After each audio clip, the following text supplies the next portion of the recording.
आ जाओ आ जाओ। बनाते रहना जब तक कोई मना नहीं करता।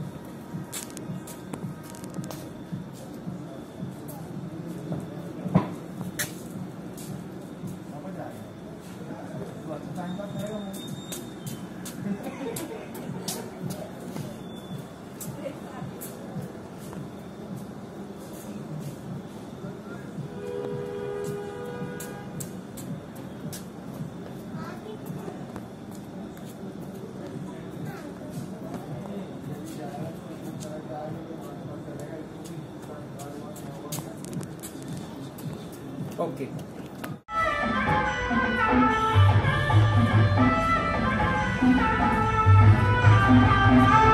आ जाओ। Very good. फिर से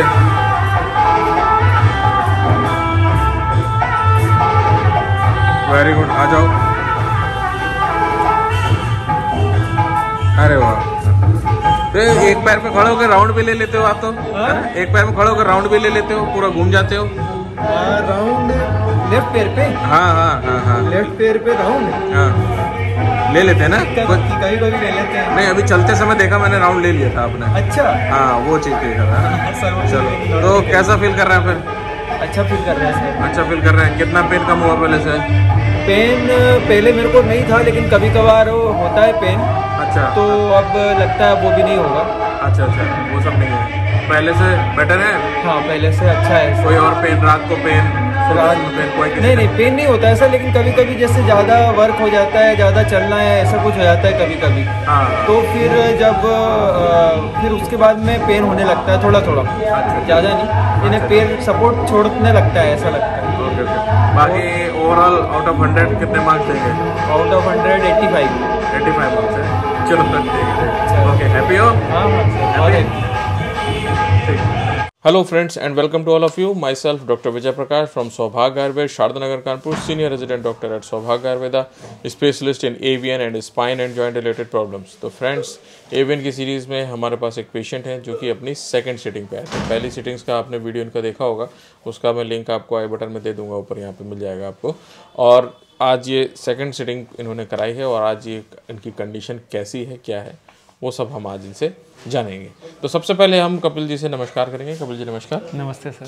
तो और सबसे पहले ये भी जानेंगे कि इनको एवियन कैसे हुआ। तो कपिल जी थोड़ा डिटेल से बताइए आपको कैसे हुआ एवियन और कैसे हमारे पास तक आया सब कुछ। सर 2019 में मेरा स्कूटी से एक्सीडेंट हो गया था, मैं स्लिप हो गई थी स्कूटी। तो उसके बाद जो फीमर का हेड रहता है वो हेड टूट गया था। ठीक है। तो उसको डॉक्टर जो हमारे ऑर्थोपेडिक डॉक्टर हैं, परिचित हैं, तो उन्होंने सर्जरी के थ्रू 3 बोल्ट लगाए थे, स्क्रू जिसको बोलते हैं। तो बोल्ट लगा के फीमर का हेड वो जोड़ दिया था। ठीक है।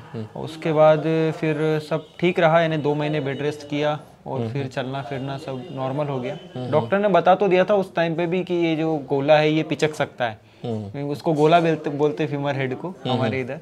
तो उन्होंने बोला था इसको पिचक सकता है, ऐसा तो कुछ नहीं बताया था कि एवियन वगैरह कुछ इसका कोई नाम है बीमारी का। हाँ। तो फिर सब कुछ ठीक चला और हर 6 महीने में उन्होंने कहा था कि आपको एक्सरे वगैरह करवाएंगे, तो वो भी करवाए और सब परफेक्ट था। और 2020 में जब लॉकडाउन लगा था फर्स्ट टाइम, तब मेरे को थोड़ा हल्का पेन शुरू हुआ पैरों में। तो उस वक्त भी डॉक्टर को दिखाया तो उन्होंने एक टेबलेट सजेस्ट करी ऑस्टियोफोर्स करके। तो कुछ टाइम वो टेबलेट लिया तो उससे पेन में रिलीफ मिल गया और वापस से नॉर्मल लाइफ में आ गया। तो मुझे लगा कि सब ठीक हो गया। लेकिन अभी 2021 में जो कोविड की सेकंड लहर आई, तो उसमें सर क्या हुआ कि अब जब घर में सबको कोविड हो गया, तो उस दौरान क्या हुआ, मदर और फादर की भी ज़्यादा तबीयत ख़राब हो गई, उनको भी हॉस्पिटलाइज, हम भी हॉस्पिटलाइज हो गए। तो उस समय ये पता नहीं था कि स्टेरॉइड से क्या क्या नुकसान हो सकते हैं बॉडी को, या जो मेरे को सर्जरी हुई थी पहले पैरों में, उसका स्टेरॉइड से कोई नुकसान हो सकता है, ये पता नहीं था। तो शायद कोविड के दौरान जो स्टेरॉइड के इंजेक्शन जो लगते हैं मिथाइल पेंटोसोल के, वो जब लगे तो कम से कम मुझे 8 या 10 डोज उसके लगे थे। तो उसके कारण से शायद ऐसा लगता है, डॉक्टर ने भी यही बताया कि उसके कारण से वो जो फीमर का जो हेड है वो बहुत ज़्यादा डैमेज हो गया। तो वो फीमर का हेड डैमेज हो गया। फिर उसके बाद में उनसे जब बात करा तो उनने कहा अभी इंदौर नहीं आ सकते हैं क्योंकि कोविड चल रहा है, इस कारण से। तो फिर और 1.5-2 महीने मुझे वेट करना पड़ा। फिर जब नॉर्मल हो गई कंडीशन। से उसके बाद जब इंदौर गया तो उन्होंने फिर एक्सरे करवाया तो उन्होंने कहा है कि ये तो एवीएन में कन्वर्ट हो गया। तब तक मुझे पता नहीं था एक्चुअल में कि ये एवीएन क्या होता है क्या नहीं होता है। फिर मैंने सर्च किया एवीएन के बारे में, तो एवीएन के बारे में जब सर्च किया तो विजय प्रकाश सर के वीडियो मिले और बहुत सारे और भी आपके जो पेशेंट है जो आपसे पहले थेरेपी करवा चुके हैं उनके भी वीडियोस मैंने सुने अच्छे से, आपके एक्सरसाइज सेशन भी देखे। तो उस जिस दिन फर्स्ट टाइम वीडियो देखा आपका मैंने तुरंत आपको कॉल किया। तो आपसे बहुत अच्छा लगा बात करके, एक पॉजिटिव रिस्पॉन्स मिला कि हाँ इस बीमारी का इलाज है। 100% तो नहीं इलाज है, लेकिन हाँ ये है कि आप 80-90% हमें रिलीफ दे सकते हैं। तो 80-90% भी I think more than enough. क्योंकि जहाँ तक मैंने जितने भी ऑर्थोपेडिक सर्जन से या फिर जितने मैंने दूसरे वीडियो देखे, जितने भी लोग घूमे हैं डॉक्टरों के पास, तो उनको कोई इसका एक परमानेंट सॉल्यूशन नहीं मिला। परमानेंट सॉल्यूशन के तौर पे सिर्फ यही बताते वो THR करवा लो, टोटल हिप रिप्लेसमेंट करवा लो। तो वो अभी अर्ली एज में जो हमारे डॉक्टर थे उन्होंने भी बोला कि अभी जब तक ये चलता है इसको चलने दो, है ना, इतनी जल्दी THR नहीं करवा सकते क्योंकि उसकी लाइफ भी कोई ज़्यादा नहीं होती है, 10 to 15 ईयर्स होती है। अच्छे से अच्छा भी इम्प्लांट यदि हम करवाते हैं तो वो भी ज़्यादा से ज़्यादा 15 साल चलेगा। और लेकिन उसमें भी हमें सारे प्रिकॉशन रखने, दुनिया भर की दवाइयाँ खानी है और उन दवाइयों का क्या रिजल्ट होगा आगे ये तो किसी को नहीं पता है। क्योंकि एलोपैथिक मेडिसिन में तो ऐसे ही होता है कि कोई दूसरा आपको साइड इफेक्ट दे जाती है, जैसे स्टेरॉइड का साइड इफेक्ट ये हो गया। सही बात है। तो ये सब चीज़ें हैं सर। तो पहली सीटिंग जब आपने कराई तो उसके बाद आपको कैसा लगा? सर पहली सीटिंग कराने के लिए जब मैं आया था तो सबसे पहले तो आपने बोला था कि ये स्क्रू आपको निकलवाने पड़ेंगे। तो मैंने वो स्क्रू निकलवाया, सर्जरी से निकला वापस से मैं एक और फिर एक आध हफ्ते बेड रेस्ट किया, फिर नॉर्मल चलने में आया। फिर मैं आपकी एक्सरसाइज फॉलो करने लगा।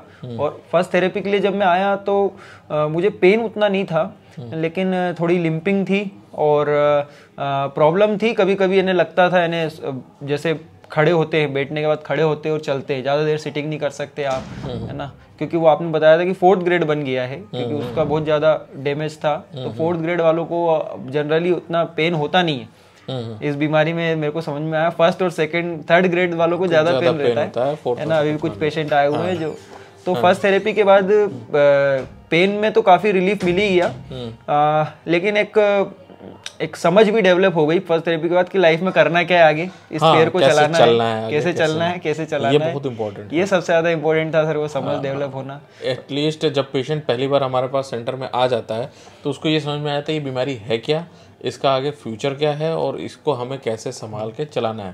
क्योंकि कई बार तो पेशेंट ये भी सोचता है कि सर्दी जुकाम बुखार जैसे अभी तक बाकी सब बीमारियां अभी खत्म होती रही, ये भी खत्म हो जाए और बिल्कुल जीरो हो जाए, मगर ऐसा नहीं है। इसको बड़े समझदारी से चलाना है और लंबे समय तक। तो सर फर्स्ट थेरेपी के बाद मुझे काफ़ी रिलीफ मिल गया था और यहाँ से जाने के बाद मुझे कभी पेन नहीं हुआ। मैंने इतना, लेकिन कभी कभी क्या होता है जैसे अब ज़्यादा देर सिटिंग हो गया आपका या ज़्यादा कभी चलना हो गया। मैं फर्स्ट थेरेपी के टाइम में खूब चलता था तो कुछ लोगों ने मुझे मना भी किया था, तो वो मुझे समझ में भी आ गया कि ज़्यादा चलना भी डेंजरस है। कभी कभी मैं 10 किलोमीटर भी चल लिया करता था। बहुत होता है 10 किलोमीटर नॉर्मल आदमी भी नहीं चलता है चलता। तो फिर मैंने उसको कम कर दिया। मुझे समझ में आया धीरे धीरे वो चीज़ कि मुझे पेन क्यों हो रहा है कभी कभी जो होता था। तो मैंने जब उस चीज़ को कम किया तो नॉर्मली मेरे को फिर अब कोई पेन नहीं होता। चलने में लिम्पिंग अभी भी होता है लेकिन वो 4th ग्रेड है, ये चीज़ मुझे समझ में आ गया जब शेप पूरा चेंज हो चुका है हेड का।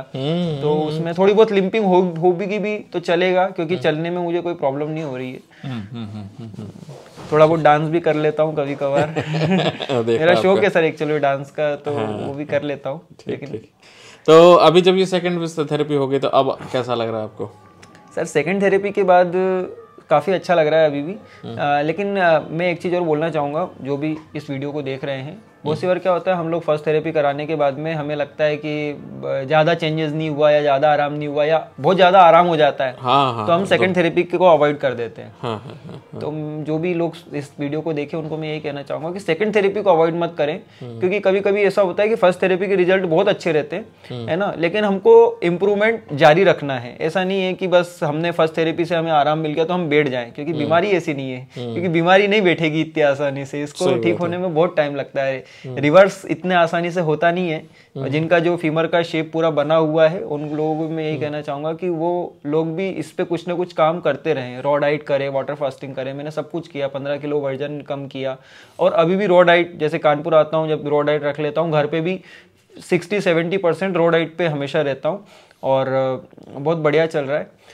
और सेकंड थेरेपी कराने आने के लिए मैं सबको सजेस्ट इसलिए भी करूंगा क्योंकि ये है कि थेरेपी तो लगभग करवा ही लेना चाहिए, क्योंकि उससे हमारे बहुत सारे जो क्वेश्चंस होते हैं वो भी दूर हो जाते हैं। और कभी कभी हमें बहुत सी नई चीज़ें पता चल जाती है कि हमें ये चीज़ करना चाहिए। कभी कभी हम कुछ चीज़ ऐसे खाने में भी ऐसी बहुत सारी चीज़ें होती हैं तो उनको हम खा रहे होते हैं लेकिन हमें पता नहीं होता है कि वो चीज़ हमें नहीं खानी है ना। जैसे सर ने बहुत सारे वीडियोस में बता रखा है कि क्या खाना है क्या नहीं खाना है, उन सब प्रिकॉशंस को तो फॉलो करना ही है।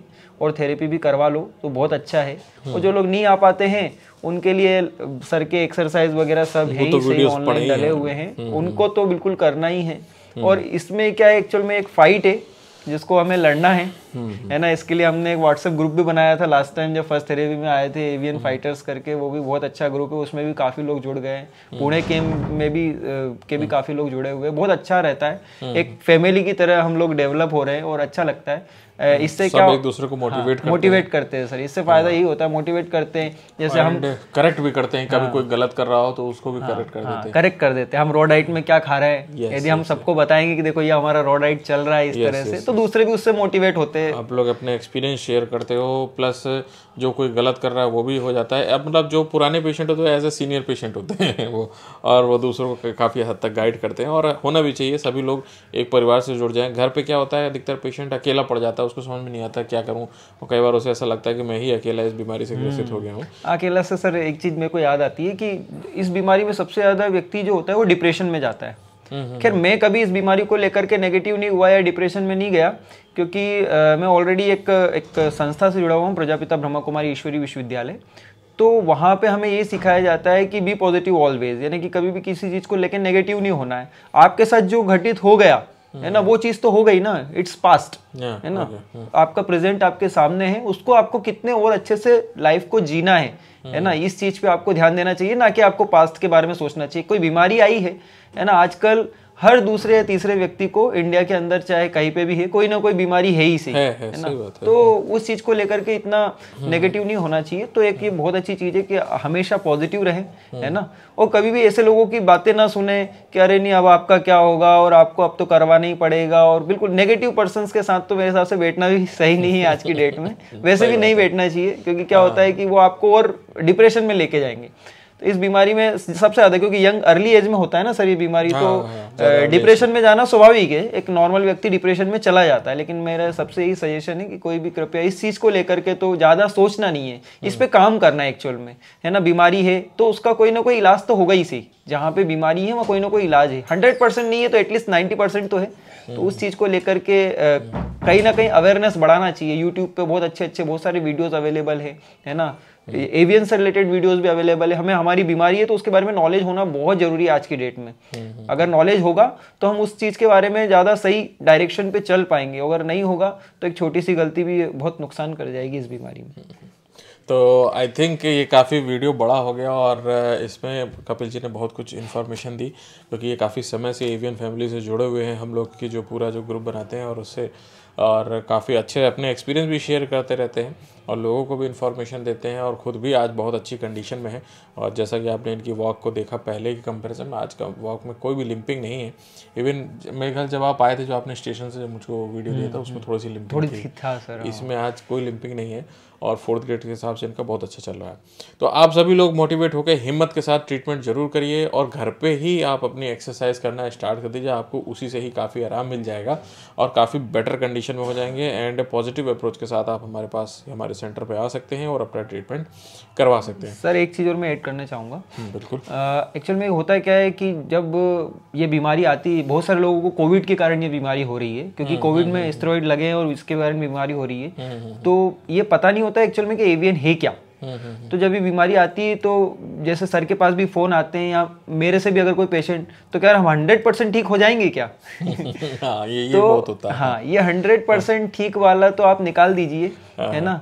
क्योंकि इस बीमारी में आप ये नहीं सोच सकते कि हम 1 थेरेपी कराएं या 2 थेरेपी कराएं तो हम 100% ठीक हो जाएंगे, है ना। क्योंकि ये फैक्टर कहीं ना कहीं हमें फिर डिमोटिवेट कर देता है ना। इस चीज के बारे में नहीं सोचना 100% ठीक होना है। हाँ, होना तो है, करना है, लेकिन हमें इस पर काम करना पड़ेगा, है ना। कोई भी काम किए बिना हमें उसका रिजल्ट नहीं मिलता है। तो 100% नहीं, अभी आप पहले क्या होता है, हमेशा ज्यादा बड़े टारगेट भी कभी कभी हम सेट कर लेते हैं, है ना। मुझे तो पूरा ठीक होना है, हाँ होना है, सही बात है, लेकिन ये है कि हम कोशिश करें पहले उस चीज को लेकर के, क्योंकि इस बीमारी को समझें। जो इस बीमारी को जितने अच्छे से समझेगा ना, वो ये नहीं सोचेगा कि मुझे 100% ठीक होना है, उसे लगेगा मेरा हर दिन मुझे अपना इम्प्रूवमेंट देना है।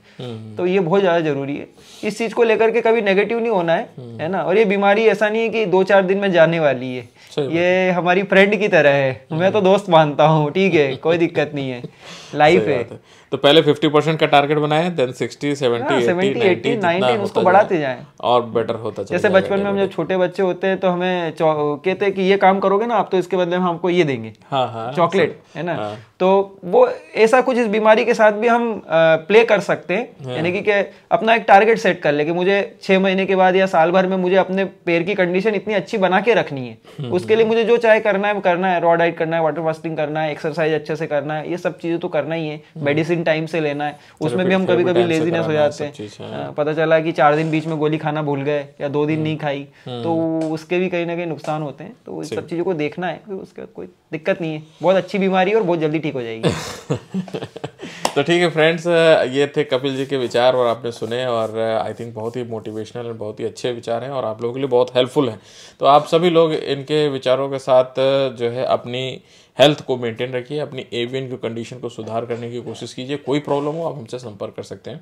आप सभी लोग हमारे इस चैनल को जरूर लाइक कीजिए, शेयर कीजिए और सब्सक्राइब जरूर कर लीजिए, सो दैट की लेटेस्ट इन्फॉर्मेशन एंड नोटिफिकेशन आप सबको मिलता रहे हमारे कैंप से रिलेटेड, हमारी लोकेशन से रिलेटेड, सो दैट कि आप अपनी सूटेबल लोकेशन पे आके अपने हिसाब से ट्रीटमेंट करवा सकें।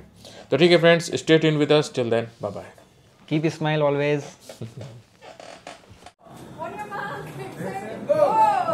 आ जाओ आ जाओ, बनाते रहना जब तक कोई मना नहीं करता।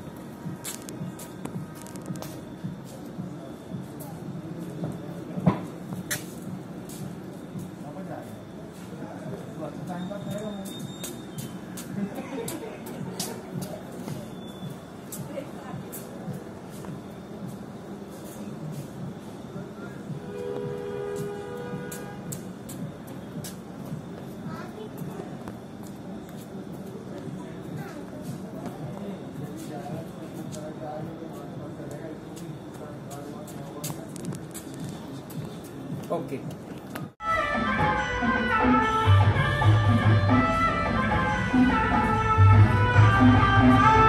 आ जाओ, वेरी गुड, फिर से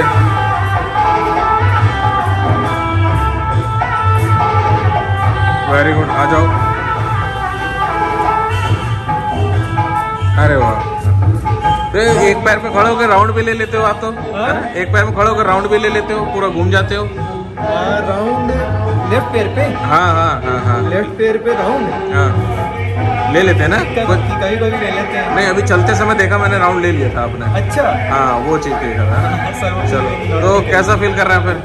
अच्छा फील कर रहे हैं सर। अच्छा फील कर रहे हैं। कितना पेन कम हुआ पहले से? पेन पहले मेरे को नहीं था, लेकिन कभी कभार होता है पेन। अच्छा, तो अब लगता है वो भी नहीं होगा। अच्छा अच्छा, वो सब नहीं है, पहले से बेटर है। हाँ पहले से अच्छा है। कोई और पेन, रात को पेन, रात में पेन कोई नहीं पेन नहीं होता ऐसा, लेकिन कभी कभी जैसे ज़्यादा वर्क हो जाता है, ज़्यादा चलना है, ऐसा कुछ हो जाता है कभी कभी। तो फिर जब फिर उसके बाद में पेन होने लगता है थोड़ा थोड़ा, ज़्यादा नहीं, इन्हें पेन सपोर्ट छोड़ने लगता है, ऐसा लगता है। बाकी ओवरऑल आउट ऑफ 100 कितने मार्क्स देंगे? आउट ऑफ 100 85 मार्क्स है। चलो ठीक है, ओके, हैप्पी हो? हाँ, ठीक।